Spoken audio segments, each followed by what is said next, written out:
اور میرے عزیز دوستو، یہ میرے لیے بڑے شرف کی بات ہے کہ میں آپ حضرات کے سامنے کچھ دینی باتیں سنانے کے لیے حاضر خدمت ہوا ہوں۔ محترم سامعین کرام، یہ پوری کی پوری کائنات اللہ تبارک و تعالیٰ نے پیدا کی اور اس میں کم و بیش 18,000 مخلوق کو پیدا کیا، اور ان مخلوق میں سے خداوند قدوس نے انبیاء کے طبقے کو چنا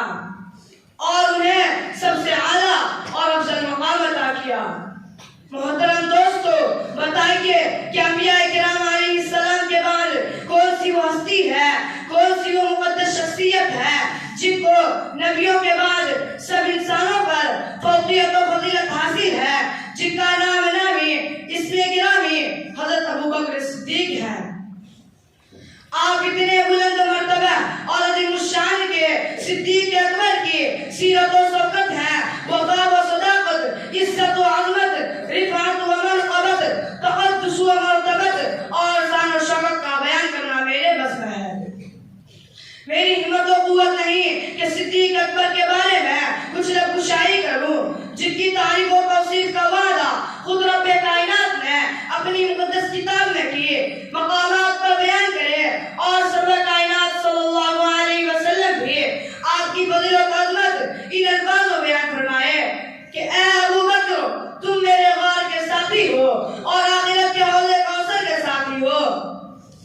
محترم حاضرین، حضرت ابو بکر میں نبی پاک صلی اللہ علیہ وسلم کے اتنی پیار و محبت کا جذبہ تھا اور اتنی فدائیت فنائیت تھی کہ آپ نے رسول صلی اللہ علیہ وسلم پر اپنی جان، اپنا مال، اپنی عزت، وہ آبرو، اپنے جذبات، وہ خیالات سب کچھ نچھاور کر دیا تھا۔ حدیث و سیرت کی کتابوں میں ایک بہت مشہور قصہ ملتا ہے جو عوام میں میٹھے زبان ہے۔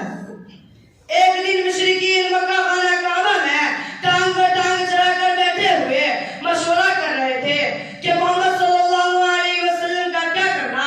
وہ روز بروز ہمارے معبودوں کی توہین و تذلیل کرتا ہے اور انہیں برا بھلا کہتا ہے کہ اچانک نبی اکرم صلی اللہ علیہ وسلم کا وہیں سے گزر ہوا تو سب کے سب بھونکے بھیڑیوں کی طرح حضور صلی اللہ علیہ وسلم کی طرف بڑھے اور آپ صلی اللہ علیہ وسلم کو چاروں طرف سے گھیر کر کے گلے میں ایک چادر ڈالی اور زور زور سے کے بعد دیگرے کھینچنے لگے۔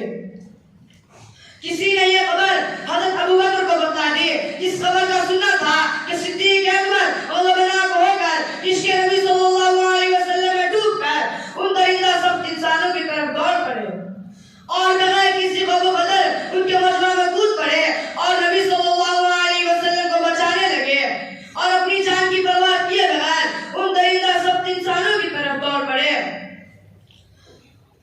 اور اپنی جان کی پرواہ کیے بغیر ان اسلام کی دشمنوں کو للکار کر کہنے لگے، اے بدماشو، اے کمبخت کافرو، تم پر خدا کی لعنت ہو۔ تم ایسے آدمی کو مارتے ہو جو کہتے ہیں کہ اللہ ایک ہے، وہی سب کا خالق و مالک ہے، وہ تمہیں سیدھا راستہ دکھلاتا ہے تو تم ان کو مارتے ہو۔ پھر کیا ہوا؟ پھر تو وہ سب صدیق اکبر رضی اللہ عنہ پر ٹوٹ پڑے اور آپ کو اتنا مارا کہ آپ بے ہوش ہو کر گر پڑے اور آپ کو گھر پہنچایا گیا۔ کئی دن تک بے ہوش رہے، لیکن قربان جاؤ صدیق اکبر رضی اللہ عنہ پر کہ نبی سے کتنی محبت ہوگی اور کیسا لگاؤ ہوگا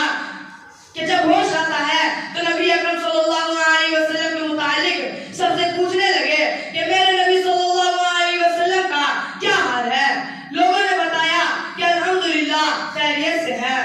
لیکن آپ رضی اللہ عنہ کو تسلی نہیں ہوئی تو آپ نے لوگوں سے کہا کہ مجھے نبی اکرم صلی اللہ علیہ وسلم کی خدمت میں لے چلو، میں اپنی آنکھوں سے اپنے نبی صلی اللہ علیہ وسلم کا دیدار کر لوں۔ یوں تو ہر ایک صحابی رسول کو نبی صلی اللہ علیہ وسلم سے اور اپنی جان و مال سے زیادہ محبت تھی، لیکن حضرت ابوبکر صدیق رضی اللہ عنہ کا تو اندازہ ہی نرالا تھا کہ ان کی وشال تراز و جستجو کے بعد بھی بہم شکل بھی بلکہ ناممکن کسی ہے۔ اللہ